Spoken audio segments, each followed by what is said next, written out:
नमस्ते बच्चों, स्वागत है आपका आज बीएससी क्लासेस सिद्धेश्वर। तो आज हम लेकर आए हैं क्लास 10th का मैथ्स सब्जेक्ट, जिसमें अपन देखेंगे चैप्टर नंबर 12 अध्याय 12, जिसका नाम है पृष्ठीय क्षेत्रफल और आयतन। आज अपन इस वीडियो में इस चैप्टर के जितने भी फॉर्मूले आपके यूज होने वाले हैं, ठीक है। अधिकतर आपके फॉर्मूले से ही प्रश्न आ सकते हैं, तो आपको क्या करना है, फॉर्मूले ही याद करने हैं इस चैप्टर के, और फॉर्मूले याद होंगे तभी आप इसके क्या कर पाएंगे, क्वेश्चन आंसर कर पाएंगे। तो इसके आप सबसे पहले अपन इस वीडियो में इसमें आने वाले जितने भी फॉर्मूले होंगे उन सबको इसी वीडियो में जान लेंगे, ठीक है। तो बने रहिए वीडियो के एंड तक। यहाँ पे अपन के पास कुछ आकृतियां होंगी, उन आकृतियों के हमें क्या याद रखना है, फॉर्मूले याद रखने हैं। जैसे हम पहली आकृति शुरू करते हैं, जो होगी हमारी घनाभ, ठीक है। घनाभ, घनाभ, घनाभ को इंग्लिश में क्यूबॉइड कहते हैं, ठीक है ना। घनाभ का अपन फॉर्मूला देखने की कोशिश करेंगे। सबसे पहले घनाभ का स्ट्रक्चर समझते हैं, घनाभ क्या होता है। तो सबसे पहले देखेंगे, घनाभ आयत के फलकों से मिलकर बनता है, ठीक है। आयत यानी कि रेक्टेंगल। हमारे आयत जब मिलते हैं ऐसे 6 फलक में, तो हमारा क्या तैयार होता है, घनाभ। जैसे कि हमारे ज्योमेट्री बॉक्स हो गया, दरवाजा हो गया, ये सब हमारे क्या होते हैं, ये होते हैं हमारे घनाभ। अब घनाभ में यहाँ पे 3 चीजें होती है हमारे पास। यहां से यहां तक की जो चीज होती है इसको बोलते हैं एल। एल मतलब होता है लंबाई, लेंथ, ठीक है। एल मतलब क्या हो जाता है, लंबाई हो जाता है। तो एल मतलब हो गया लंबाई, लेंथ। यहां से यहां तक की जो चीज होती है इसको बोलते हैं बी। बी का मतलब होता है ब्रीथ, यानी कि चौड़ाई, ठीक है ना। एल मतलब लंबाई और बी मतलब चौड़ाई। अब एक लास्ट चीज और बच रही है, ये बच रही है एच, ठीक है। ये तीनों चीज एल बी एच यहाँ पे उपस्थित होती है। एच का मतलब होता है ऊंचाई, हाइट हमारी होती है ऊंचाई एच, ठीक है। अब ये 3 चीजों के हेल्प से अपन क्या बनेंगे, घनाभ के कुछ फॉर्मूले देखेंगे। घनाभ के हमारे पास बेसिकली कितने 3 फॉर्मूले होते हैं, कौन कौन से देखिएगा आप। पहला तो होता है घनाभ का पृष्ठीय क्षेत्रफल, घनाभ का पृष्ठीय क्षेत्रफल, ठीक है। दूसरा फॉर्मूला हमारे पास होता है घनाभ का आयतन, ठीक है। दूसरा फॉर्मूला क्या हो गया, घनाभ का आयतन। और हमारे पास तीसरा फॉर्मूला होगा, वो होगा घनाभ का विकर्ण, ठीक है। घनाभ का विकर्ण, ये हमारा तीसरा फॉर्मूला। घनाभ के यहाँ पे 3 फॉर्मूले होंगे, एक तो घनाभ का पृष्ठीय क्षेत्रफल, घनाभ का आयतन और घनाभ का विकर्ण। सबसे पहला फॉर्मूला है घनाभ का पृष्ठीय क्षेत्रफल। अब ये फॉर्मूला क्या होता है, देखिएगा आप, इसका फॉर्मूला होता है 2 इंटू लंबाई इंटू चौड़ाई। अब लंबाई इंटू चौड़ाई को अपन एल बी लिख सकते हैं। एल बी के बीच में कुछ भी नहीं है, मतलब क्या है, गुणा है बीच में। एल मतलब लंबाई, बी मतलब चौड़ाई, आपको मैंने बता ही दिया है वो।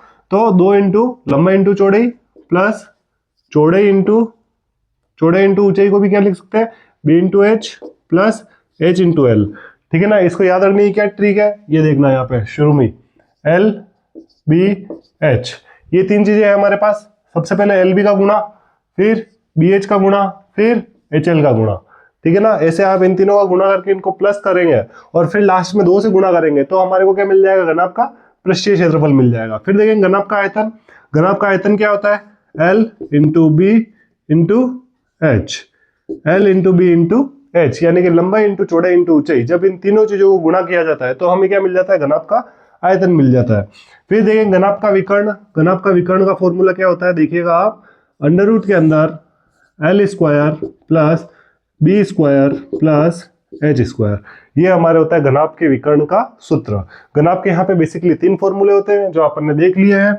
आप देखिएगा, घनाभ की आकृति होती है जिसमें 6 फलक किसके होते हैं, आयत के, ठीक है। अपन आयत वर्ग के बारे में भी लास्ट में जानेंगे वीडियो के। तो इसमें आप लंबाई चौड़ाई ऊंचाई 3 चीजें होती है। इन 3 चीजों से अपन क्या कर सकते हैं, ये क्वेश्चन फाइंड कर सकते हैं। क्वेश्चन कुछ भी आए, पृष्ठीय क्षेत्रफल निकल रहा है तो यहाँ पे इसका क्षेत्रफल निकल जाएगा। आयतन की बात होगी तो आयतन क्या होता है, लिक्विड जितने भी आइटम होते हैं, ठीक है ना, द्रवित माध्यम वाले। द्रवित माध्यम वाले क्वेश्चन के लिए हम किसका यूज करेंगे, आयतन का ही यूज करेंगे, ठीक है। आपके घनाभ फर्स्ट आकृति हो चुकी है। अब आप स्क्रीनशॉट लेना चाहे तो भी ले सकते हैं और उतारना चाहे तो भी उतार सकते हैं। अब हम देखेंगे गन की तरफ, ठीक है। गन कौन सी, पिस्तौल वाली नहीं, पिस्तौल वाली गन नहीं। घनाभ के बाद में दूसरी नंबर पे आने वाली आकृति को क्या कहते हैं, गन कहेंगे, ठीक है। अब दूसरी आकृति अपन पढ़ रहे हैं, गन। दूसरी आकृति यहाँ पे हो जाएगी गन। गन को अपन इंग्लिश में क्या बोलेंगे, क्यूब, ओके, अब ये घन किससे मिलके बनता है? घन मिलके बनता है वर्ग के फलकों से, ठीक है ना। जब वर्ग की फलके मिलती है तब ये क्या बन जाता है? घन बन जाता है। घन की आकृति कुछ ऐसी होती है, देख ही सकते हैं आप, जिसमें भी क्या होगी, यहाँ पे यहाँ से यहाँ तक अब आप कहेंगे ये लंबाई आ गई, यहाँ से यहाँ तक ये चौड़ाई आ गई, और यहाँ से यहाँ तक ये क्या आ गई? ऊंचाई आ गई। लेकिन यहाँ पे घन की जितनी भी भुजाएं होती है वो सब क्या होती है? समान होती है। इसलिए हम इसको किससे डिनोट करेंगे? ए से डिनोट करेंगे। और ए का मतलब यहाँ पे क्या होगा? भुजा, ठीक है। ए का मतलब क्या होगा? भुजा, और इंग्लिश में कहें तो साइड, SIDE, साइड, ठीक है। घन के भी 3 फॉर्मूले होंगे। कौन कौन सा? घन का पृष्ठीय क्षेत्रफल, घन का पृष्ठीय क्षेत्रफल, ठीक है, घन का पृष्ठीय क्षेत्रफल। फिर देखेंगे घन का आयतन, घन का आयतन, और आखिरी में हम देखेंगे घन का विकर्ण। सेम प्रोसेस, सेम सूत्र होंगे इसके, ठीक है। घन का पृष्ठीय क्षेत्रफल, घन का आयतन और घन का विकर्ण। घन का पृष्ठीय क्षेत्रफल का फॉर्मूला क्या होता है? 6 × a² भी लिख सकते हैं या फिर भुजा स्क्वायर भी लिख सकते हैं, जैसे हमको ठीक लगे वैसे। दोनों ही सही होंगे। 6 × a² भी लिख सकते हैं, 6a² भी लिख सकते हैं, 6 × भुजा स्क्वायर भी लिख सकते हैं। मैथ्स को आप जैसे करना चाहे वैसे कर सकते हैं, ठीक है। घन का आयतन का सूत्र क्या हो जाएगा? a³ a³ का मतलब भुजा का हमें क्या करना है? क्यूब कर देना है, ठीक है। अब देखिए घन का विकर्ण, घन का विकर्ण का सूत्र होता है √3 × a, यानी कि जो भी भुजा होगी उसको √3 से गुणा करके क्या आ जाएगा? हमारे घन का विकर्ण आ जाएगा। ये हो गया हमारे घन के बारे में। अब हम देखेंगे अगली आकृतियों के बारे में, ठीक है। ये हो गया हमारा घन। अब हम चलेंगे हमारे नेक्स्ट आकृति की तरफ, जो है हमारा गोला। क्या है? गोला, ठीक है। अब गोला और अर्धगोला अपन एक साथ अंतर के रूप में समझेंगे। तीसरी आकृति हमारी है गोला, और चौथी आकृति है हमारी अर्धगोला, ठीक है। चौथी आकृति क्या है हमारी? अर्धगोला, अर्धगोला, ठीक है। अब गोला क्या होता है? स्फेयर, ठीक है। स्फेयर का मतलब क्या होता है? कि जो अंदर से भरा हुआ हो। जैसे कि आप जानते हैं कड़ा, कड़ा क्या होता है? व्रत होता है। जो अंदर से खाली हो वो क्या होता है? व्रत होता है। जैसे कि पृथ्वी, पृथ्वी क्या है? गोला है। जो बॉल होती है, hard tennis, soft tennis, football, basketball, ये सब क्या होती है? एकदम भरी हुई होती है, तो वो सब गोले में आती है। और व्रत में कौन आता है? चूड़ी, कड़ा, कंगन, ये सब किस में आते हैं? अपने सर्कल में आते हैं, व्रत में, ठीक है। अब आप देखेंगे कि यहाँ पे एक सेंटर होता है, उस सेंटर से यहाँ तक की जो लाइन होती है इसको क्या बोलते हैं? त्रिज्या r। और अगर इस सेंटर की ये पूरी लाइन होगी तो इसको क्या बोलेंगे अपन? d, डायमीटर, व्यास। देखेंगे अपन d का मतलब क्या होता है? व्यास, r का मतलब त्रिज्या, रेडियस। और अगर कभी हमें r फाइंड करनी हो डायमीटर से, व्यास से अगर हमें r ज्ञात करनी हो तो हम क्या करेंगे? d में 2 का भाग दे देंगे। इसका मतलब क्या है कि व्यास का हमें आधा करना है। व्यास में अगर 2 का भाग देंगे तो हमें क्या मिल जाएगी? हमारी त्रिज्या मिल जाएगी, ठीक है। इसी के साथ में हमारे गोले के 2 फॉर्मूले तैयार हो जाएंगे। गोले का पृष्ठीय क्षेत्रफल, गोले का पृष्ठीय क्षेत्रफल, और देखेंगे गोले का आयतन। यहाँ पे हमारे गोले के 2 फॉर्मूले होंगे। एक तो ये गोले का पृष्ठीय क्षेत्रफल और एक है हमारे गोले का आयतन। गोले का पृष्ठीय क्षेत्रफल का फॉर्मूला क्या देखना? 4πr², 4πr²। ये है गोले का पृष्ठीय क्षेत्रफल। और गोले के आयतन का फॉर्मूला है 4/3 πr³। ये सब के बीच में अगर कुछ नहीं है तो क्या है? गुणा है। अगर बीच में कुछ भी नहीं है तो क्या है? गुणा है। अब यहाँ पे r के ऊपर स्क्वायर है क्षेत्रफल के अंदर, और आयतन में क्या है? r के ऊपर क्यूब है। प्रोसेस एकदम इजी है, याद करेंगे तो आपको याद आसानी से हो जाएगा। अब हम देखते हैं अर्धगोला के बारे में। अर्धगोला का मतलब क्या होगा? आधा गोला, ठीक है। अर्धगोला का मतलब क्या होगा? आधा गोला। ये इसका मान लिया अपन ने सेंटर पॉइंट है। अभी सेंटर पॉइंट से यहां तक की चीज क्या होगी? त्रिज्या r, और यहां से यहां तक की चीज भी क्या होगी? वही व्यास। अब आपको पता ही है कि d का मतलब व्यास होता है, और r का मतलब क्या हो जाएगा? त्रिज्या। और यहाँ पे अगर r फाइंड करनी है तो क्या करना पड़ेगा? d में हम 2 का भाग दे देंगे तो हमें क्या निकल जाएगी? हमारी r का मान, त्रिज्या ज्ञात हो जाएगी। फिर अब देखते हैं अर्धगोले के फॉर्मूले। अर्धगोले के हमारे पास यहाँ पे 3 फॉर्मूले। एक तो है अर्धगोले का वक्र पृष्ठीय क्षेत्रफल, एक है हमारे अर्धगोले का वक्र पृष्ठीय क्षेत्रफल, फिर है हमारे नेक्स्ट अर्धगोले का संपूर्ण पृष्ठीय क्षेत्रफल, संपूर्ण पृष्ठीय क्षेत्रफल, संपूर्ण पृष्ठीय क्षेत्रफल, और आखिरी है हमारे अर्धगोले का आयतन। अब आप बोलेंगे कि अर्धगोले का ये संपूर्ण पृष्ठीय अलग है और वक्र पृष्ठीय अलग है, ठीक है। अर्धगोले का आयतन आखिरी है हमारे अर्धगोले का आयतन। आप सोच रहे होंगे कि वक्र पृष्ठीय और संपूर्ण पृष्ठीय अलग अलग है, बिल्कुल अलग अलग है। संपूर्ण पृष्ठीय में क्या होता है कि उसके जो पृष्ठ का जो भाग होता है पूरा वो सब आ जाता है, ठीक है ना, ऊपर से कटे हुए से लेके एंड तक का। और वक्र पृष्ठीय में क्या होता है, सिर्फ उसी एरिया का ही होता है। जैसे कि ये वक्र पृष्ठीय में और संपूर्ण पृष्ठीय का कर रहे हैं तो ये पूरा, ठीक है।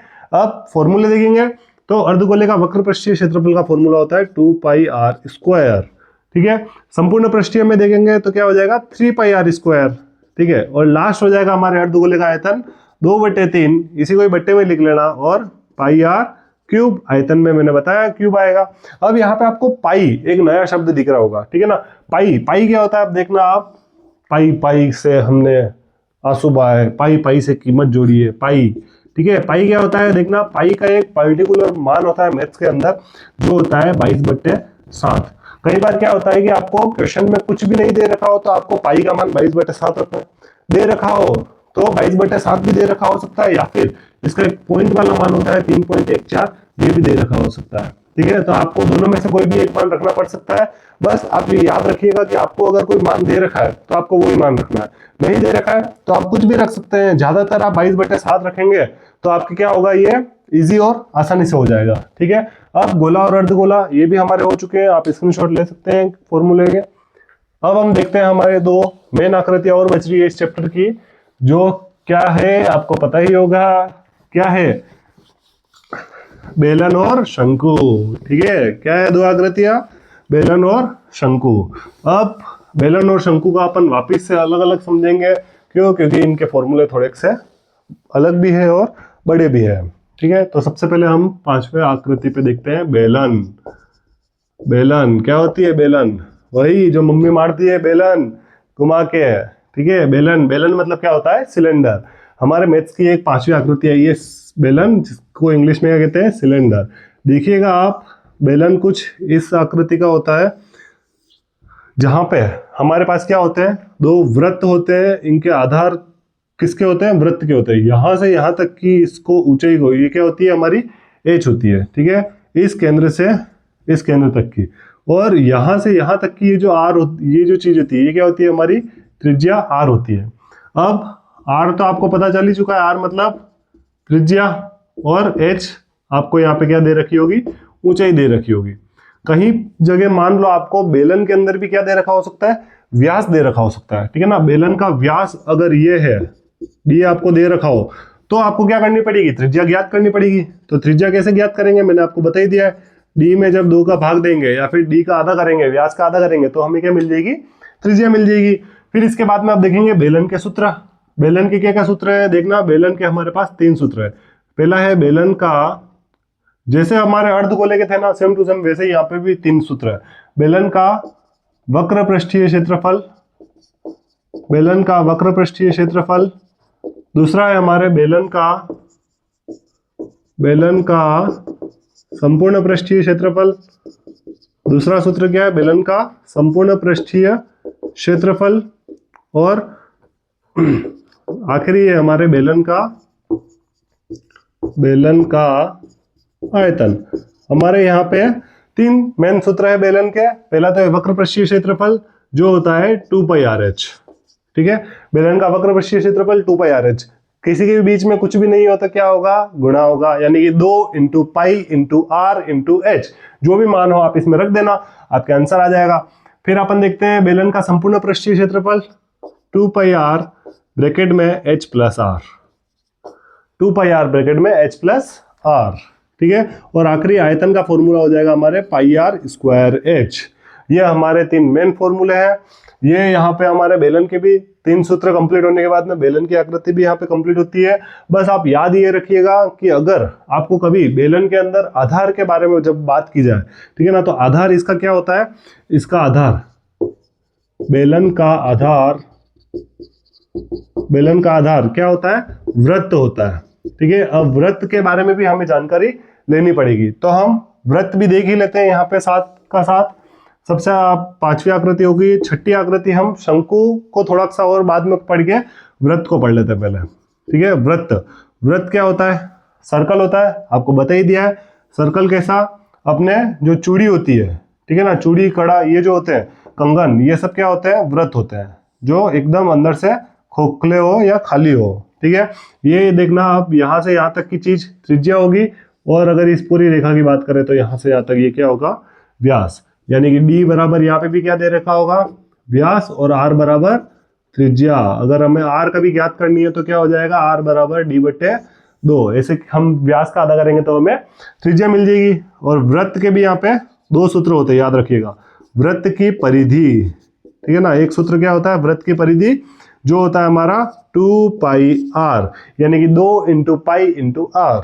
और हमारा एक दूसरा सूत्र होगा यहाँ पे वृत्त का क्षेत्रफल। ठीक है, वृत्त का क्षेत्रफल जो होता है हमारे πr²। ठीक है ना, πr²। यहाँ पे हमारे पास वृत्त को भी हमने पढ़ लिया है। आपके ये वृत्त भी बहुत काम आने वाला है अगले 11 चैप्टर के लिए। इससे पहले वाले चैप्टर को भी अपन पढ़ेंगे तो वृत्त के बारे में थोड़ा सा जानकारी लेंगे, इसलिए मैंने आपको अभी पढ़ा दिया है, ताकि आप क्या कर सकते हैं? इसके फॉर्मूले का यूज भी करके आप कोई से भी क्वेश्चन को ट्राई कर सकते हैं। ठीक है, स्क्रीनशॉट लेना हो तो ले सकते हैं। अब अपन देखते हैं शंकु की तरफ। ठीक है, यहाँ पे आपको मैंने वृत्त भी साथ का साथ पढ़ा दिया है, हालांकि मैं वीडियो के एंड में पढ़ाने वाला था। अगर वीडियो अच्छी लगी हो तो चैनल को सब्सक्राइब कर दीजिए RBSC क्लासेस हितेश को, और आपको ऐसे ही बहुत सारी इंपॉर्टेंट नोट्स और इंपॉर्टेंट ट्रिक्स मैथ्स के टाइम टू टाइम मिलते रहेंगे, इसलिए नोटिफिकेशन को भी ऑन कर दीजिए। अब अपन 7वें नंबर की आकृति को देखते हैं, जो हमारी 6ठे नंबर की थी, लेकिन 6ठे पे हमने वृत्त को पढ़ लिया, तो हम 7वें पे किसको पढ़ लेंगे? अब शंकु को। ठीक है, अब हम किसे पढ़ रहे हैं? शंकु। शंकु का मतलब इंग्लिश में शंकु को बोलते हैं कोण। क्या बोलते हैं? कोण। खाने वाला कोण नहीं है, ना मेहंदी वाला कोण है। ठीक है, कोण अपने आकृति वैसी है, इसलिए इसका नाम कैसा पड़ गया? कोण। ठीक है, अपने हैप्पी बर्थडे टू यू वो वाली टोपी होती है, वो वाली टोपी है। ठीक है, अब ये देखना, यहाँ से आपके यहाँ तक की जो दूरी है इसको अपन क्या बोलेंगे? h। क्या बोलेंगे? h। और यहाँ से यहाँ तक की जो दूरी है इसको क्या बोलेंगे? त्रिज्या r। अब देखना, यहाँ पे एक समकोण बन रहा होगा, ये जो दूरी है ना इसको क्या बोलेंगे? l। ठीक है, अब यहाँ पे आपको एक समकोण बनता हुआ दिख रहा होगा, ध्यान से देखिएगा। ये लाइन और ये लाइन क्या बना रही है? एक समकोण बना रही है। समकोण में हमने क्या पढ़ रखा है? पाइथागोरस पढ़ रखा है, 8वें चैप्टर में बिल्कुल पढ़ाया हुआ है। नहीं देखी हो वीडियो तो देख लेना। ठीक है, यहाँ पे h आ जाएगा आपके यहाँ पे, और यहाँ से यहाँ तक ये आपके r आ गया, यहाँ से यहाँ तक आपके l आ गया। ये आपके कर्ण होता है, ये आधार होता है, ये लंब होता है। पाइथागोरस प्रमेय में हमने क्या पढ़ा था? कर्ण स्क्वायर बराबर लंब स्क्वायर प्लस आधार स्क्वायर। क्लियर है? अब यहाँ पे देखना इन सबके नाम। h का मतलब क्या होता है? h का मतलब ऊंचाई होगा, h का मतलब ऊंचाई, r का मतलब त्रिज्या। अब अगर हमें कभी व्यास d दे रखा हो, ठीक है ना, तो हम उसका त्रिज्या कैसे निकालेंगे? d में 2 का भाग देंगे, d में 2 का भाग देंगे तो हमें क्या मिल जाएगी? त्रिज्या मिल जाएगी। और लास्ट यहाँ पे हमको जो l दे रखा है इसको हम क्या बोलते हैं? तिर्यक ऊंचाई। तिर्यक ऊंचाई, तिर्यक ऊंचाई भी बोलते हैं, या फिर इसको क्या बोलते हैं हम? ढालू लंबाई। ठीक है, ढालू लंबाई। यहाँ पे l के ये 2 नाम होते हैं। हमारे पास शंकु के देखना आप 4 फॉर्मूले होंगे। यहाँ पे वो 4 फॉर्मूले कौन कौन से हैं? सबसे पहला है शंकु की तिर्यक ऊंचाई, शंकु की तिर्यक ऊंचाई या ढालू लंबाई। यानी कि कभी आपको l का मान ज्ञात करना है। ठीक है, कभी हमें क्या करना है? l का मान ज्ञात करना है। तो l बराबर क्या ज्ञात करेंगे? आपको मैंने बता ही दिया है, पाइथागोरस का यूज करना है। l का स्क्वायर बराबर h square plus r square. l का स्क्वायर बराबर h square plus r square. ठीक है, कई बार आपको मैं ये सूत्र इसलिए बता रहा हूँ कि कई बार क्या होगा, आपके h और r भी फाइंड करनी पड़ सकती है इससे, l की हेल्प से। तो आपके क्या होता है कि मेन सूत्र तो ये है, l बराबर अंडर रूट में h square plus r square. लेकिन क्या है, इससे बच्चे बहुत कंफ्यूज हो जाते हैं कि अगर हमें h फाइंड करनी है तो ये रूट का क्या करेंगे, फिर रूट को कैसे हटाएंगे। ठीक है, तो इसीलिए इस चीज को आसान करने के लिए क्या है कि आप उस पर क्या कर देंगे? पाइथागोरस लगा देंगे, ठीक है ना, पाइथागोरस। अब पाइथागोरस प्रमेय लगेगी तो आसानी से आप इसे सॉल्व कर सकते हैं। बाकी आपके ढालू लंबाई का सूत्र क्या है, L बराबर अंडर रूट में H square plus R square. फिर इसका दूसरा फॉर्मूला देखेंगे जो है शंकु का वक्र पृष्ठीय क्षेत्रफल।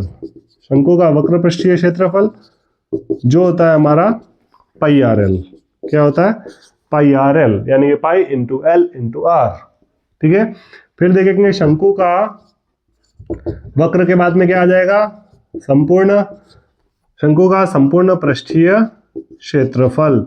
शंकु का संपूर्ण पृष्ठीय क्षेत्रफल क्या हो जाएगा हमारे, पाई आर ब्रैकेट में एल प्लस आर, ठीक है ना, पाई आर ब्रैकेट में एल प्लस आर। ये हो गया शंकु का संपूर्ण पृष्ठीय क्षेत्रफल। और इसका आखिरी सूत्र होगा हमारे शंकु का आयतन। शंकु का आयतन यानी कि वॉल्यूम ऑफ कॉन। तो वॉल्यूम ऑफ कॉन का सूत्र क्या हो जाएगा, 1/3 pi r square h. Pi r square h बेलन का आयतन था जिसमें से हमने 1/3 भाग ले लिया। क्यों, क्योंकि आप ये देखिएगा कि जब बेलन को काटा जाता है किस आकार में, शंकु के आकार में, तो इसमें से ये 1/3 भाग अपन ले लेते हैं। तो इसीलिए यहाँ पे क्या आया, 1/3 पाई आर स्क्वायर एच। हर एक फॉर्मूले का कोई ना कोई लॉजिक जरूर है, इसीलिए फॉर्मूले क्या हुए, ऐसे तैयार हुए। अब आप चाहें तो इस शंकु का भी स्क्रीनशॉट ले सकते हैं। अब हम देखते हैं आखिरी दो ऐसे स्ट्रक्चर जो आपके इतने इंपॉर्टेंट नहीं है लेकिन आपकी बेसिक इंफॉर्मेशन के लिए आपको पता होना चाहिए, क्योंकि क्वेश्चन उनसे भी पूछ सकता है वो, ठीक है, क्वेश्चन वहां से भी आ सकता है। तो वो दो स्ट्रक्चर है हमारे आयत और वर्ग। वृत्त भी था लेकिन आपको मैंने वृत्त बेलन के पास में ही जस्ट बता दिया, इसीलिए अब अपन डायरेक्ट कौन सी दो आकृतियों को समझेंगे, वर्ग और आयत। इनको भी अपन अंतर रूप में ही समझ लेते हैं। 7 के बाद में अब 8 और 9 दो आकृतियां और समझनी है। एक तो है हमारी आयत रेक्टेंगल और एक है वर्ग जिसे कहते हैं स्क्वायर, ठीक है ना। सबसे पहले आयत को समझेंगे। आयत क्या होता है, जिसके सभी कोण समकोण हो और जिसकी आमने सामने की भुजाएं बराबर हो। यहां से यहां तक की चीज को अपन एल लंबाई और इसको बी ब्रेथ चौड़ाई, ठीक है ना। एल मतलब लंबाई लेंथ और बी मतलब चौड़ाई ब्रेथ, ठीक है। अब हम देखेंगे इसके सूत्र। तो आयत का परिमाप, इसके दो ही सूत्र होते हैं, एक तो होता है आयत का परिमाप और एक होता है आयत का क्षेत्रफल, ठीक है। दो सूत्र होते हैं, कौन कौन से, एक तो होता है आयत का परिमाप जो होता है 2 इंटू लंबाई प्लस चौड़ाई, और आयत का क्षेत्रफल होता है लंबाई इंटू चौड़ाई, यानी कि लंबाई और चौड़ाई को जब गुणा करेंगे तो हमारे क्या आ जाएगा, आयत का क्षेत्रफल आ जाएगा, ठीक है। आयत के इजी से दो सूत्र होते हैं। सेम ऐसे ही इजी सूत्र किसके होंगे, वर्ग के होंगे। वर्ग क्या होता है, जिसके सभी कोण समकोण हो तथा साथ ही क्या हो, इसकी सभी भुजाएं बराबर हो। सभी भुजाओं का अपन किससे डिनोट करते हैं, ए से करते हैं, ठीक है ना। ए को क्या बोलेंगे अपन, भुजा भी बोल सकते हैं और साइड भी बोल सकते हैं, ठीक है। अब हम देखेंगे वर्ग के भी दो सूत्र होते हैं। एक तो होता है वर्ग का परिमाप पेरीमीटर ऑफ स्क्वायर और एक होता है वर्ग का क्षेत्रफल। वर्ग का क्षेत्रफल जो होता है हमारे, वर्ग का परिमाप तो होता है 4 इंटू भुजा या फिर 4 इंटू साइड, कुछ भी बोल सकते हैं अपन। और वर्ग का क्षेत्रफल होता है भुजा स्क्वायर या फिर भुजा इंटू भुजा, आप कुछ भी बोल सकते हैं। भुजा का स्क्वायर का मतलब क्या है, भुजा इंटू भुजा, ठीक है। अब आपको ये आयत और वर्ग भी यहाँ पे आसानी से मिल गया है। अब अपन देखेंगे इनके सवाल, ठीक है। ऐसे इंपॉर्टेंट क्वेश्चन जो आपके बोर्ड एग्जाम में आपको देखने को मिलेंगे, इनके एक एक नंबर के 2-2 नंबर के प्रश्न आएंगे। 6 नंबर का चैप्टर है, आपके गलत मत होने देना। आप बस सिर्फ और सिर्फ इन सभी फॉर्मूलों को एक साथ याद कर लीजिए। इन सभी फॉर्मूलों के तो डायरेक्ट क्वेश्चन आएंगे कि फॉर्मूला लिखिए, तो आप डायरेक्ट फॉर्मूले से क्वेश्चन लिख सकते हैं, क्वेश्चन का आंसर। और अगर आपके सॉल्व करने के लिए भी आ जाता है तो सॉल्व वाले लेक्चर में भी आप देखेंगे कि कितनी आसानी से अपन को अगर फॉर्मूले याद है तो हम क्या कर सकते हैं, इन क्वेश्चन को आसानी से सॉल्व कर सकते हैं। तो ऐसी ही मजेदार वीडियो के लिए बने रहिए आरबीएससी क्लासेस पर। Thank you.